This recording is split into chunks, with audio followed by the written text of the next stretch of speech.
இது ஒரு gold dust அப்படின்னு சொன்னாலே தப்பே இல்லை. உங்களோட கம்ப்ளீட் ஹேர் ஃபால் சொல்யூஷன் இந்த பவுடரில் இருக்குது அப்படின்னா நீங்கள் நம்புவீங்களா?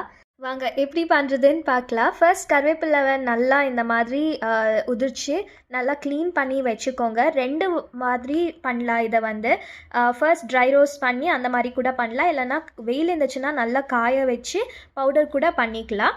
ஸோ இதை நல்லா ட்ரை ரோஸ்ட் பண்ணிக்கோங்க, எண்ணெயே சேர்க்க வேண்டாம். இப்போ ஒரு பிளேட்டில் ட்ரான்ஸ்ஃபர் பண்ணி ஆற வச்சுக்கோங்க. இப்போ பூண்டு தோல் உரிக்காமல் நீங்கள் ட்ரை ரோஸ்ட் பண்ணிக்கலாம். இதை வந்து எல்லா இன்க்ரீடியண்ட்டையும் தனித்தனியாக தான் நீங்கள் ட்ரை ரோஸ்ட் பண்ணிக்கணும். இப்போது இங்கே கொப்பரி அப்புறமா காஞ்ச மிளகாயும் சேர்த்து நல்லா ட்ரை ரோஸ்ட் பண்ணிக்கோங்க. இது கூட ஜீரகம், மிளகு, அப்புறமா கொஞ்சோண்டு வெந்தயம் ஒரு டேபிள் ஸ்பூன் நல்லா ஃப்ரை பண்ணி அதையும் சைடில் எடுத்து வச்சுக்கோங்க.